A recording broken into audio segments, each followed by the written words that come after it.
Hello दोस्तों, कैसे हैं आप? मैं हूं आपका अपना राजीव और स्वागत करता हूं आपका अपने चैनल एक्सप्लोर विद 10 में। जैसे कि आप जानते ही हैं कि जापान ने दुनिया में बहुत तरक्की की है। जापान दुनिया से हमेशा 10 कदम आगे रहा है। उसके लोग बहुत ही मेहनती हैं और लंबी आयु भी भोग कर वो इस संसार से जाते हैं। तो क्या कारण है, कौन सी ऐसी आदतें हैं जापानी लोगों की जो उन्हें दुनिया से सबसे अलग करती हैं और सबसे आगे रखती हैं? तो आज के इस वीडियो में हम उनकी वो 7 आदतों को डिस्कस करेंगे। हम भी अपने जीवन में उन सिंपल 7 आदतों को अपनाकर, उन 7 हैबिट्स को अपनाकर अपने जीवन को ईज़ी कर सकते हैं और अपनी आयु को, अपनी उम्र को, एज को लंबा कर सकते हैं। तो चलो बिना देरी किए हुए उन 7 आदतों को डिस्कस करते हैं।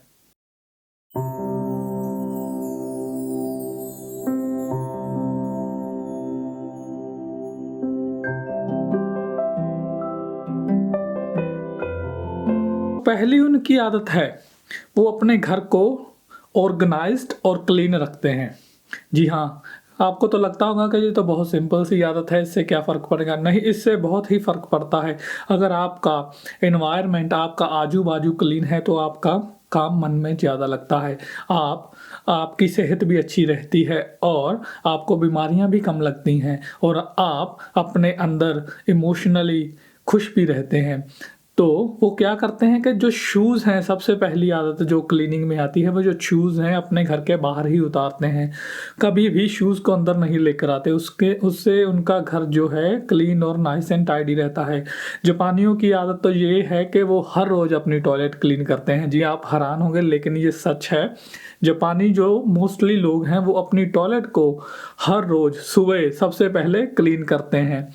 उसके बाद वो क्या करते हैं, जो भी अपना बेड है और दूसरी चीज़ें यहाँ वहाँ इतर-बितर बिखरी पड़ी हैं, उनको उनकी जगह पर वापस रखते हैं ताकि अगर उन्हें दोबारा वो चीज़ें चाहिए तो वो आसानी से ढूँढ सकें। इस तरह वो अपने जीवन को आसान बनाते हैं और अपना जो समय है दूसरी तरक्की वाली बातों में लगा सकते हैं, क्योंकि उनका घर जो है ऑर्गेनाइज़्ड होता है। और दूसरी उनकी आदत ये है कि जापानी जो हैं वो बहुत ही हम्बल होते हैं, डाउन टू अर्थ होते हैं। जो वो ज़िंदगी में चाहे जितनी भी तरक्की कर लें, फिर भी वो डाउन टू अर्थ रहते हैं, हमेशा हम्बल रहते हैं। आपने देखा भी होगा कि उनका ग्रीट करने का तरीका ऐसे होता है कि वो झुककर मिलते हैं लोगों से। झुककर मिलने का सिर्फ़ और सिर्फ़ यही कारण है कि वो हम्बल हैं, वो अपने आप को शो करते हैं कि वो डाउन टू अर्थ हैं। तो दोस्तों, अगर हम भी हम्बल रहें, अगर डाउन टू अर्थ रहें, तो हमें भी बिज़नेस में या अपने काम में बहुत से मौके मिलेंगे, क्योंकि लोग उन्हीं के पास जाना पसंद करते हैं, उन्हीं के से बिज़नेस करना पसंद करते हैं, जो डाउन टू अर्थ होते हैं, जो हम्बल होते हैं। अगर दोस्तों, अगर किसी को लगे कि हम अग्रेसिव हैं, तो लोग क्या करेंगे, हमसे बात करना भी पसंद नहीं करेंगे।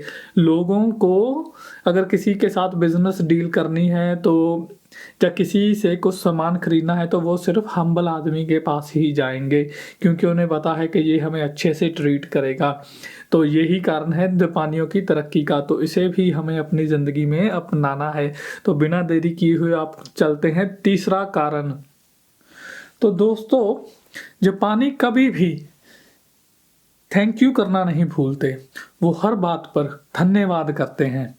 कोई भी अगर उनके लिए अच्छा काम हो, यहाँ तक कि अगर वो रेस्टोरेंट में जाते हैं तो वहाँ पर वो शेफ़ का, जिसने सर्व किया है उसका और जिसने खेतों में उगाया है, फार्मर्स का धन्यवाद करते हैं खाना खाने से पहले। है ना ये अमेज़िंग बात? हमने कभी किया है? कुछ लोग हैं जो भगवान का धन्यवाद करते हैं, लेकिन हमने कभी खाना खाने से पहले धन्यवाद किया है या सोचा है कि जिसने हमारे लिए ग्रो किया है, जिसने हमारे लिए बनाया है या जिसने हमारे टेबल पर ला के रखा है, उनकी भी कितनी मेहनत है। अगर हम उनका धन्यवाद करेंगे, उनका थैंक यू करेंगे, तो उनके मन को भी खुशी मिलेगी।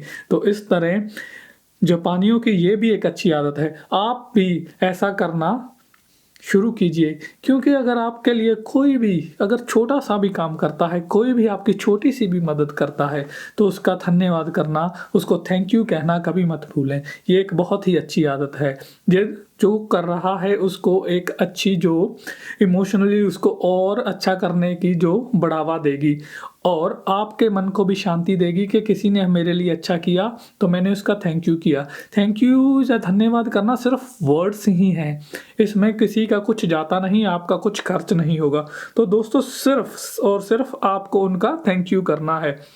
तो ये थी नंबर 3 आदत। तो हमारी चौथी जापानियों की आदत कौन सी है जो उन्हें दुनिया से अलग बनाती है और इसे अपनाकर हम भी दुनिया से अलग हो सकते हैं और अपनी ज़िंदगी को, अपने बिजनेस को, अपने जो पारिवारिक लाइफ है इसको हम अच्छा और बेहतर बना सकते हैं। तो चौथी जो आदत है वो है go early to bed and wake up early. तो वो क्या करते हैं कि रात को कोशिश करते हैं कि जल्दी सो जाएं और सुबह जल्दी उठें। तो इससे क्या होता है कि जैसे आजकल दौर चल रहा है कि हमारे पास नेटफ्लिक्स या दूसरी OTI हैं जहां हम टीवी पर बैठ जाते हैं और कुछ लोग अपना फ़ोन लेकर बैठ जाते हैं और पता ही नहीं चलता कि कब 11-12 यहाँ तक के 2 भी बज जाते हैं और सुबह लेट उठते हैं। तो आधा दिन तो हमारा ऐसे ही चला जाता है और आधी रात जो हमारी सोने के लिए बनी है हम दूसरी व्यर्थ चीज़ों में खर्च कर देते हैं। हमें जापानियों से ये सीखना चाहिए कि जैसे ही 8 या 9 बजे तो हमें सो जाना चाहिए और हम जल्दी उठेंगे, जैसे 5 बजे उठें और हमारे पास बहुत ही लंबा दिन बचता है। अगर हमने काम को 9 या 10 बजे शुरू करना है तो हमारे पास 4 घंटे हैं जो हम अपने सेल्फ डेवलपमेंट पर लगा सकते हैं, अपने परिवार के साथ बिता सकते हैं, कोई एक्सरसाइज करके अपने शरीर को फिट कर सकते हैं। तो है ना ये अच्छी बात। तो दोस्तों early to bed and early to rise. तो सूरज कोशिश कीजिए कि उगता सूरज ज़रूर देखें तो आपके पास एक्स्ट्रा टाइम होगा और ये आदत को अपना के आप पहले से बेहतर महसूस करेंगे। इससे आप अगर आप किसी भगवान अल्लाह मौला को मानते हैं तो उसकी प्रेयर भी कर सकते हैं। 5वीं आदत जो मुझे उनकी सबसे अच्छी लगती है, जो मुझे लगता है कि हम सबको अपनानी चाहिए, वो ये है कि वो ये नहीं देखते कि उनके पास क्या नहीं है, पर वो ये भगवान का, अपने वाहेगुरु अल्लाह गॉड का शुक्रिया ज़रूर करते हैं कि उन्हें रब ने क्या दिया है। बहुत ही अमेजिंग बात है कि जैपनीज़ बहुत कम लोग हैं, उन्हें बचपन से ही ये ट्रेन किया जाता है कि आप ये मत देखिए कि आपके पास क्या नहीं है, इससे आप हमेशा ही दुखी होंगे। लेकिन उस गॉड वाहेगुरु, उस माता पिता का शुक्रिया अदा कीजिए जिन्होंने आपको वो चीज़ें दी हैं जो आपके पास हैं, उन्हें अच्छे से उपयोग करें, ना कि उन चीज़ों के पीछे भागें जो आपके पास नहीं है। क्योंकि ज़रूरतें जो हैं वो तो एक फ़कीर भी क्योंकि ज़रूरतें जो हैं वो तो एक फ़कीर की भी पूरी हो जाती हैं, पर जो ख्वाहिशें हैं ना वो राजा भी एक बादशाह भी अपने दिल में लेकर चला जाता है। तो आप अपनी ज़रूरतों की चीज़ें ही खरीदें, ना कि दूसरी चीज़ें जो ख्वाहिशें हैं जो आपको अट्रैक्ट करती हैं उनके पीछे भागें। इससे क्या होगा, आप अपना पैसा और समय व्यर्थ गंवाएंगे और आपका मन हमेशा उनके पीछे भागता रहेगा। आप कंसंट्रेट नहीं कर सकते अपने ज़िंदगी के असली गोल्स पर, तो ये आपको अपने गोल्स से भटकाती हैं। लेकिन आप हमेशा थैंक यू कीजिए कि आपके पास क्या है।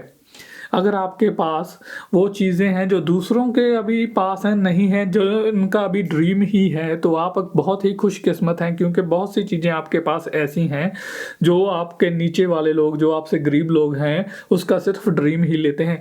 आप जो आपके पास है उसको तो देखते नहीं, आप उनका उपयोग भी अच्छे से नहीं करते, लेकिन जो आपके पास नहीं है उनके पीछे भागने लग जाते हैं। तो ये थी 5th जापानियों की आदत जो मुझे लगता है कि हम सब में होनी चाहिए। तो हम आगे बढ़ते हैं नंबर 6 पर। तो जापानियों की नंबर 6 आदत है वो रिस्पेक्ट करते हैं। अगर आपसे कोई एल्डर है, जैसे आपसे कोई बड़ा उम्र में हो या फिर आपसे पोजीशन में बड़ा है कंपनियों में, यही उनकी ऑर्गेनाइजेशनों में चलता है।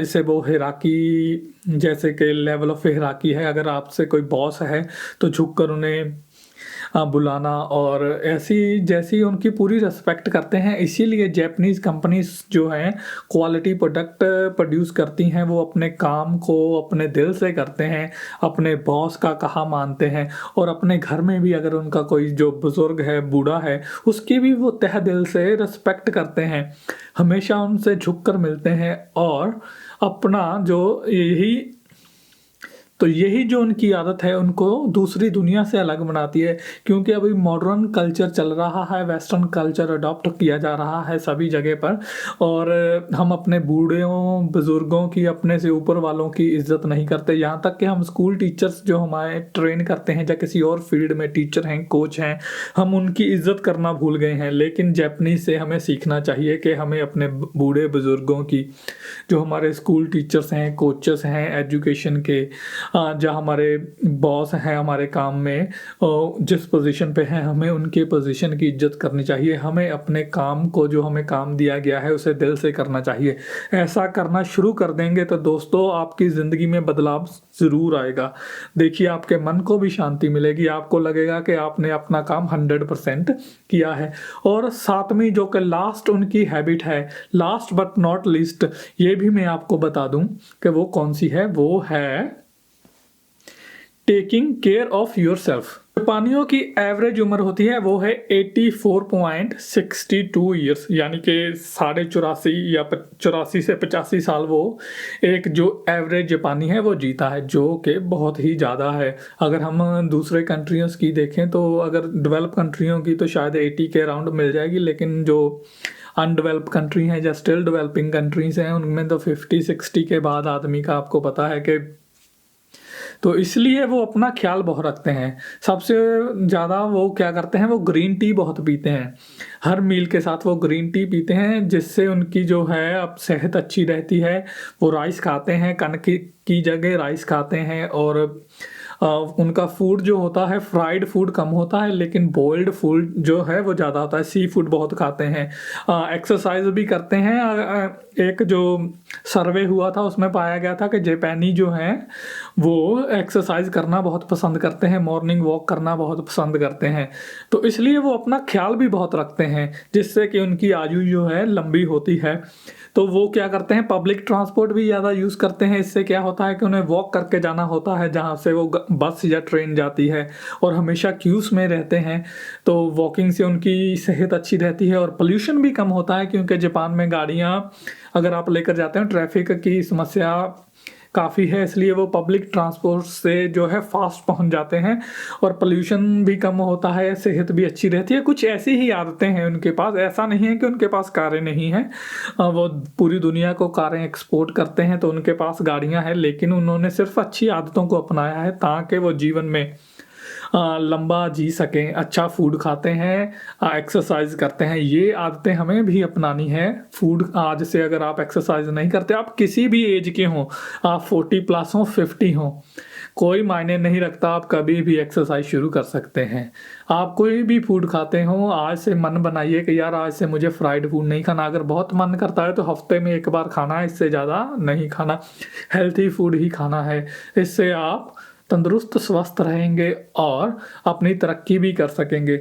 दोस्तों ये तो जापानीज़ की 7 आदतें थी। मैं आपसे कहता हूँ कि आप इस वीडियो को अगर 2 या 3 बार सुनेंगे तो आपको ये आदतें हमेशा के लिए याद हो जाएंगी, और आप अगर इनमें से 7 की 7 आदतें अपना लेते हैं तो मैं आपसे वादा करता हूँ कि आने वाले समय में आप महसूस करेंगे कि आप पहले से बहुत ज़्यादा बेहतर हैं। आप ज़िंदगी में कुछ अच्छा कर रहे हैं, आपके ज़िंदगी में कुछ जो है गोल्स हैं वो आप अचीव कर सकते हैं इन आदतों को अपना के। जापानीज़ की ये 7 हैबिट्स अगर आपको अच्छी लगी हों तो इस वीडियो को लाइक और सब्सक्राइब करना मत भूलना। अपने दोस्तों और फ्रेंड्स के साथ भी शेयर करना। दोस्तों जल्द ही हम मिलेंगे आपको नेक्स्ट वीडियो में, तब तक के लिए take care, till then good bye.